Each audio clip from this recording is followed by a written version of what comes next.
하나님의 말씀 사무엘하 19장입니다. 구약성경 496쪽 사무엘하 19장 24절로 30절까지 우리 한 절씩 교독합니다.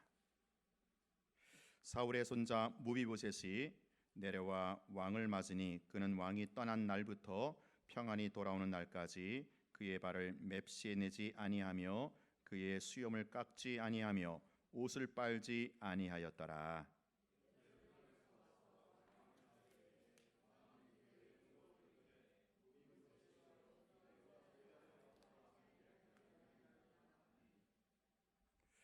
대답하되 내 주 왕이여, 왕의 종인 나는 다리를 절므로 내 나귀의 안장을 지워 그 위에 타고 왕과 함께 가려 하였더니 내 종이 나를 속이고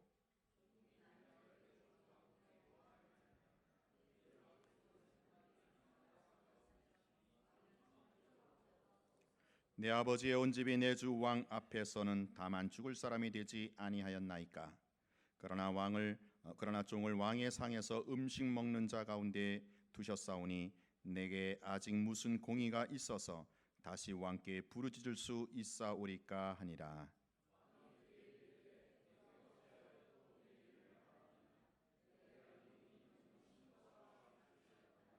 같이 합니다. 무비보셋이 왕께 아뢰되 내 주 왕께서 평안히 왕궁에 돌아오시게 되었으니 그러 그 전부를 차지하게 하옵소서 하니라.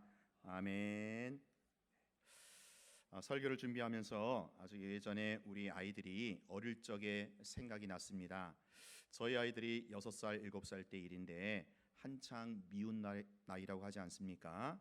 말 안 듣는 나이라고 하지만 그 현상이 조금 심각했어요.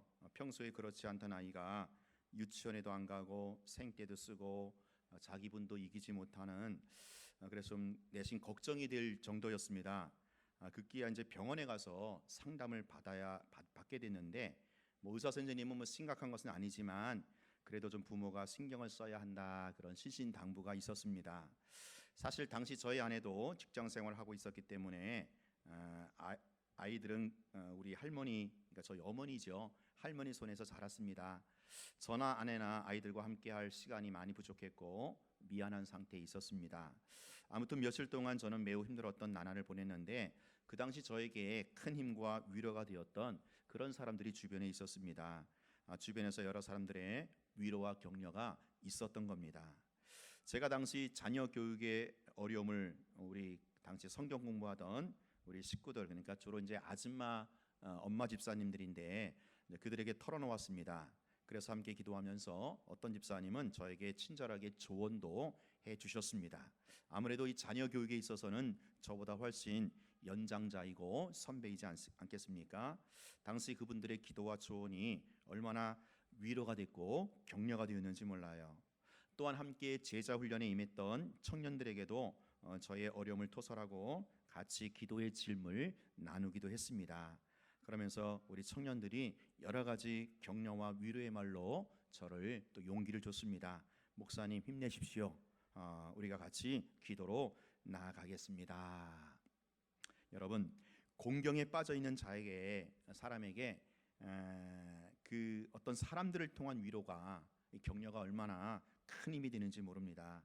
물론 궁극적 위로는 하나님이 부어주는 거죠. 하나님이 하시는 거죠. 사람들의 위로는 아무래도 상대적일 수밖에 없어서 때로는 위로한다고 하는데 그게 상처가 되기도 합니다. 하나님만이 절대적 격려와 위로가 된다라는 사실, 당연한 진리이고요. 우리가 마땅히 붙들어야 할 믿음의 내용입니다.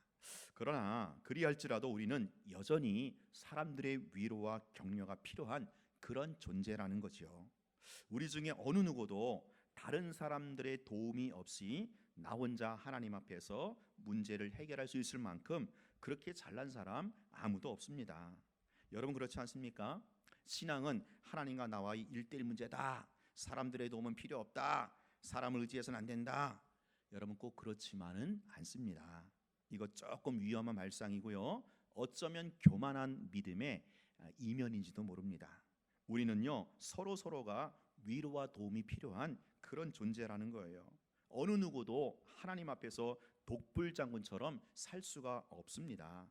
천상천하 유아독존이 아니라 우리는 서로가 서로에게 필요한 존재로 서로 위로하고 격려하고 도움을 주고 받아야 할 공동체로 우리로 서 있다라는 겁니다.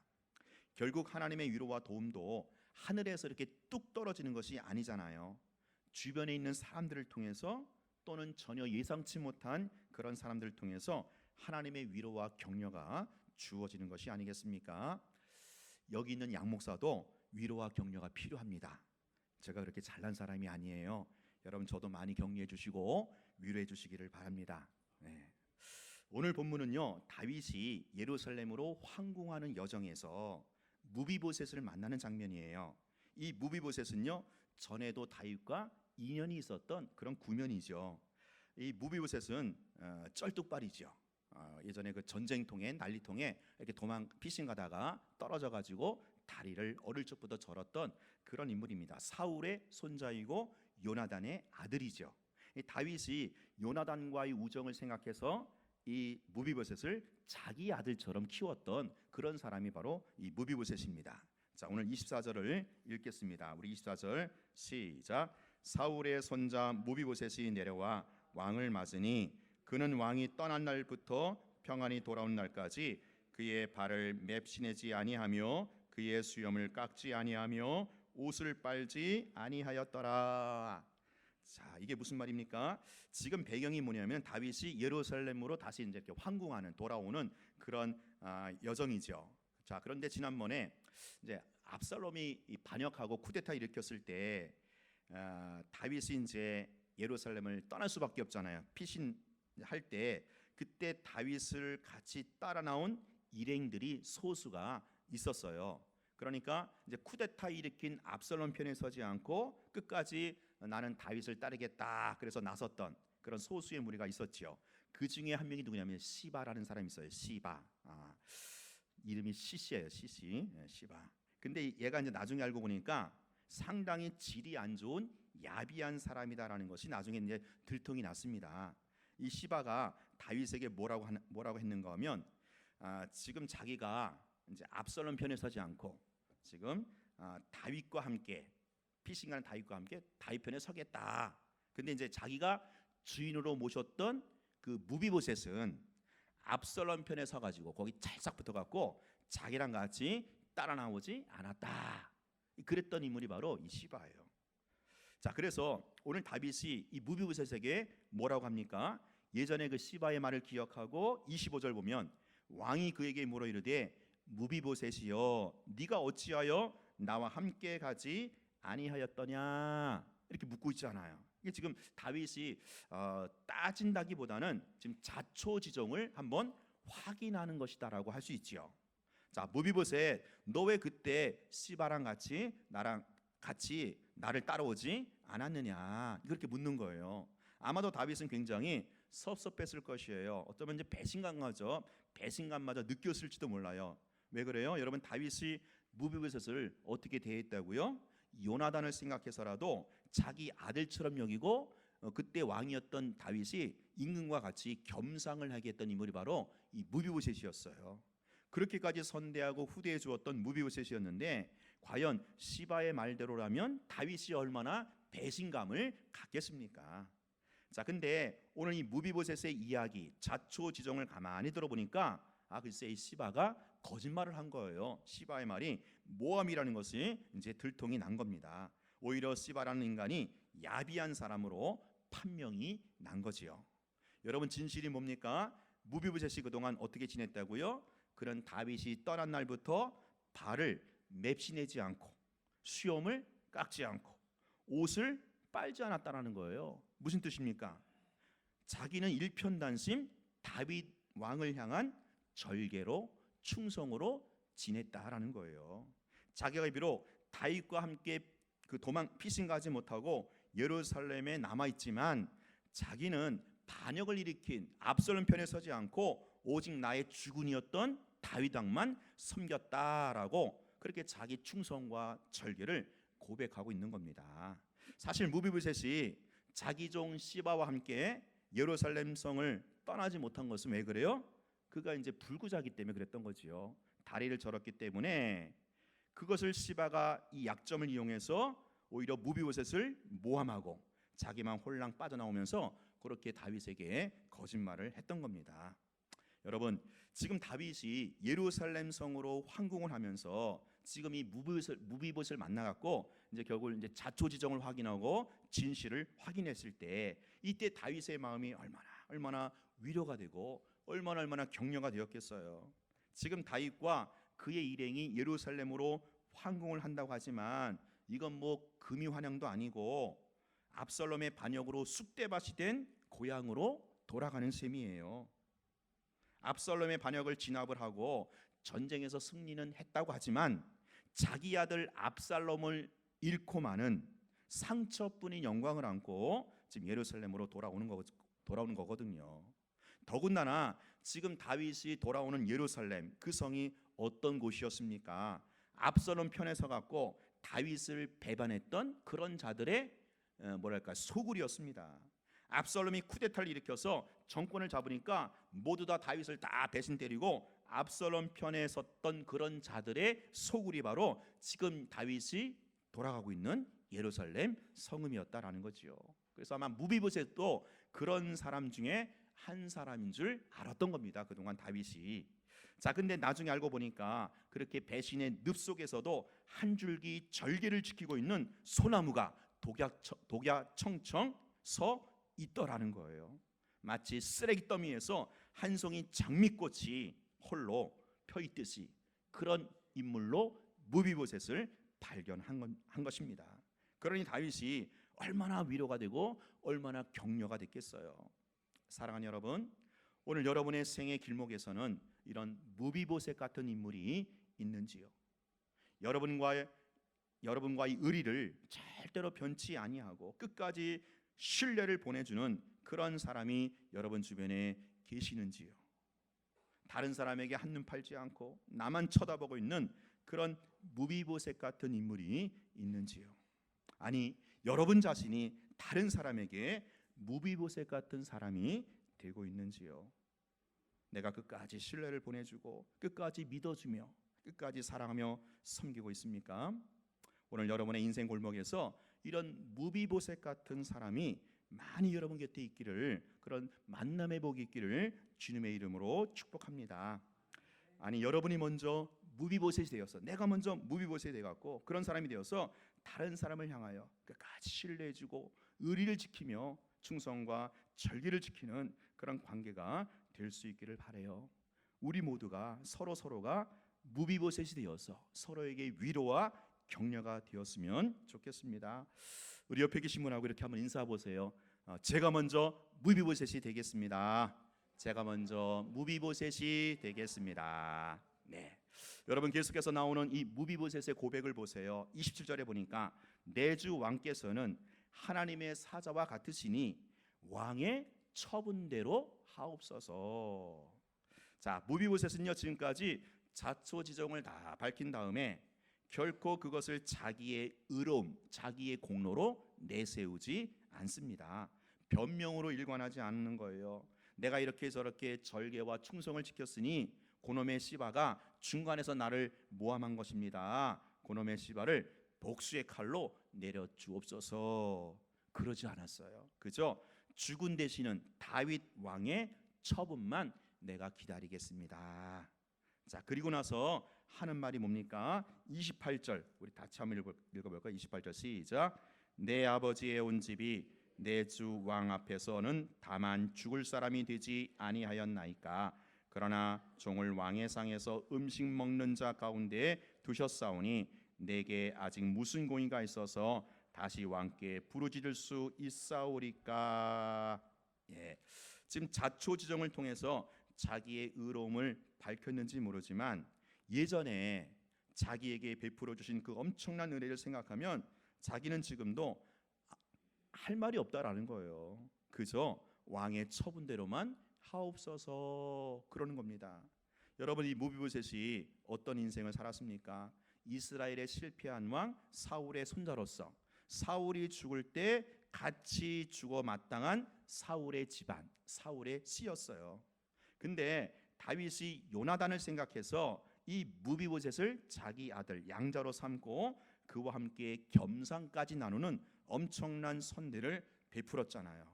그래서 예전에 이 무비보셋이 다윗에게 그런 고백을 해요. 사무엘하 9장 8장에 보면 왕께서 죽은 개 같은 나를 어떻게 이렇게까지 돌아보십니까? 그렇게 이제 고백을 해요. 나는 죽은 개에 불과한데 죽은 개 같은 내 인생을 어떻게 왕이시여 이렇게 나에게 선대와 후대를 베푸십니까? 지금 무비보셋이 이 은혜를 기억하니까 기억하면서 지금 현재 자기가 어떻게 된들 아무런 상관이 없다라는 거예요. 더 이상 자기는 할 말이나 요구할 것이 없다라는 거예요. 여러분 사실이지 않습니까? 지금 현재 무비보셋이 사는 것은 죽었다가 살아난 보너스 인생으로 사는 겁니다. 지금까지 다윗 왕의 은덕으로 보너스 인생을 지금 살고 있는데 설사 누명과 모함을 뒤집어 쓴다 하더라도 자기는 아무런 상관이 없다라는 거예요. 할 말이 없다라는 거예요. 지금까지 살아온 것만 해도 감지덕지 인생이라는 거죠. 자, 다윗이 이런 무비보셋의 고백을 듣고 뭐라고 합니까? 29절에 보니까 무비보셋에게 그래 무비보셋아 너 시바와 밭을 나눠라 그래요. 전에 그 시바의 속임수 거짓말 그 모략만 듣고 시바에게 그 밭을 몽땅 시바에게만 하사했거든요. 그런데 이 무비보셋을 통해서 자초지종을 확인하고 진실이 밝혀지고 나서 시바에게 주었던 밭을 반으로 나누어서 무비보셋에게도 주라는 거예요. 자, 근데 여기에 대해서 무비보셋의 반응과 태도가 또다시 우리에게 도전이 되는 거예요. 30절 보겠습니다. 우리 30절 시작. 무비보셋이 왕께 아뢰되 내 주 왕께서 평안히 왕궁에 돌아오시게 되었으니 그로 그 전부를 차지하게 하옵소서. 자, 지금 다윗이 자초지종을 듣고 무비보셋의 진실을 다 확인하는 차원에서 전에 시바에게 몽땅 주었던 밭을 반반씩 나눠 가져라라고 했는데 무비보셋이 뭐라고 하는 거예요? 아닙니다. 저에게는 왕께서 당신이 이렇게 예루살렘에 다시 무사 귀환한 것만 해도 저에게는 전부입니다. 밭은 원래대로 그냥 시바 그 인간에게 몽땅 주십시오. 여러분 무비보셋이야말로 진정한 충신이 아니겠습니까? 진정한 신하라면 죽은 왕이 무사히 돌아온 것만 해도 이게 전부고 이것이 신하의 기쁨이고 행복이지 않습니까? 여기에 자기 밥그릇을 챙길 구석이 전혀 없죠. 만약에 자기 의로움이나 자기 변명이나 하고 그래서 자기 밥그릇을 챙긴다면 이건 충신이 아니에요. 싹구라 신하죠. 무비보셋에게는요 죽은 개 같았던 그런 자기 인생을 살려준 다윗 왕 그분이 다 자기에게는 전부였던 거예요. 자기가 충성과 절개를 지켰던 다윗 왕이 무사 귀환한 것만 해도 그에게는 진정한 행복이었고 그것이 그의 인생의 가치였던 겁니다. 여러분 지금 다윗에게 이런 무비보셋이 얼마나 커다란 위로와 감동이 되었겠어요. 상상이 가지 않습니까? 자기 곁에 이렇게 충성과 절개를 다짐하고 또한 그렇게 살아내고 있는 이 무비보셋을 보면서 아마도 심장이 터질 정도로 전율하고 감동했을 거예요. 야, 아직도 나에게 이런 무비보셋 같은 충신이 남아 있다니. 자기 아들은 자기를 배반하는데 어떻게 이렇게까지 자기에게 충성과 절개를 바치는 그런 신하가 있었다는 것, 이것은 다윗에게 감동 그 이상의 충격으로 다가왔을 겁니다. 아마도 다윗은 1000만 대군을 준다 한들 이 무비보셋 한 사람과 바꾸지 않을 거예요.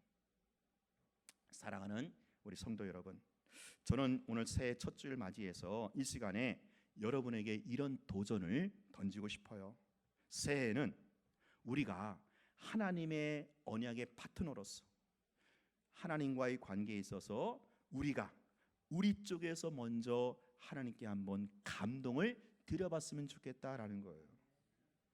우리가 하나님께 위로와 격려 받는 것도 귀한 것이고 복이지만 이번에는 우리가 먼저 하나님께 감히 위로와 감동을 드리는 그런 선물을 드리는 한 해가 되면 안 되겠습니까? 하나님의 언약 백성으로서, 하나님의 존귀한 자녀로서 우리가 먼저 아빠, 아버지 되신 그 하나님께 기쁨과 감동을 한아름 선물로 안겨드리는 그런 새해로서 한번 우리가 도전을 갖고 출발했으면 좋겠어요. 어떻게 해요? 오늘 본문에 나오는 무비보셋처럼 하면 됩니다. 자, 무비보셋은요, 끝까지 자기의 죽은 다윗 왕을 향하여 절개와 충성을 지켰어요. 온갖 억울한 누명을 뒤집어 써도 거기에 상관하지 아니하고 끝까지 절개와 충성을 맹세했어요. 구체적으로 우리가 이제 어떻게 하면 되느냐, 이 두 가지예요. 첫 번째, 죽어 마땅한 내 인생을 살려주셔서 지금 내가 사는 것이 보너스 인생이라는 거예요. 이것만으로도 감지덕지합니다. 그렇기 때문에 다른 것 구하지 않겠습니다. 다른 건 내가 상관하지 않겠습니다. 이런 고백으로 주 앞에 나가는 거예요. 여러분, 사실이잖아요. 죄와 허물로 죽었던 우리 인생이지 않았습니까? 하나님도 모르고 영생도 모르고 그저 먹고 사는 것이 전부인 하루살이 같은 인생을 살았지 않았습니까? 이랬던 우리를 십자가의 공로로 살려주시고 이제는 우리로 하여금 영생으로 초대해 주시고 하늘에 소망이 있는 천국 백성으로 살게 하신 것, 죽었다가 다시 살아난 이 보너스 인생, 이거 하나만으로도 감지덕지해서 다른 것은 상관이 없고 다른 것은 구하지 않겠다고 하는 이런 고백, 그렇게 또 실제적으로 사는 삶, 이것이야말로 우리 주님을 감동시키는, 우리 주님을 흐뭇하게 해드리는, 주님을 기쁘시게 해드리는 자녀의 삶이 아니겠습니까? 두 번째, 왕이 평안히 궁에 돌아왔으니 밭은 시바에게 다 줘도 나 상관이 없습니다 라고 고백하고 있는 무비보셋. 여러분, 우리가 정말로 만왕의 왕이 되시는 우리 주님만이 전부이십니까? 세상에 그 어떤 것보다 상관하지 아니하고 우리 주님을 최고로 여기며 그렇게 살고 있습니까? 무비보셋은 자기에게 전부가 되는 다윗 왕이 예루살렘으로 무사히 돌아왔기 때문에 밭을 나눠주든 밭을 다 가지든 자기는 그거 상관이 없는 거예요. 마찬가지로 오늘 우리에게 우리의 죄를 대신하여 십자가에서 죽으시고 사망 권세 깨뜨리시고 부활하신 예수 그리스도께서 우리 가운데 주인으로 왕으로 계시기에 이거 한 가지만으로 다른 것 구하지 않고 다른 것 어찌하든지 상관이 없는 자로 사십니까? 사랑하는 여러분, 누가 하나님을 진정으로 감동시키는 자입니까? 누가 감히 하나님께 위로와 격려를 드리는 자이겠습니까? 지금까지 산 것도 주의 은혜요.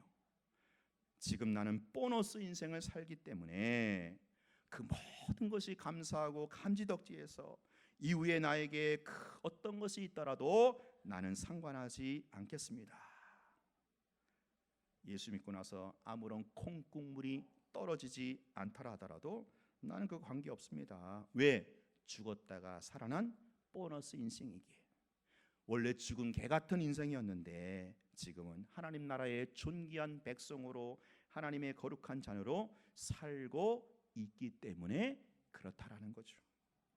두 번째, 예수님이 주시는 그 어떤 복, 하나님의 손에 주어진 그 어떤 선물 보따리, 이게 아니고 나에게는 예수님 그분 자체가, 하나님 아버지 그분 자체가 나에게 복이요 나에게 전부요 최고임을 알고 그렇게 누리고 그렇게 사는 것, 바로 이것이 올해 우리가 하나님 앞에 감동을 드리고 감히 하나님께 위로와 격려를 드리는 그런 삶이라고 저는 이 사회의 첫 줄 여러분에게 제시하고 그런 삶을 우리 같이 한번 걸어보자고, 함께 이렇게 2020년 새해를 살아보자고 여러분께 함께 촉구하는 바입니다.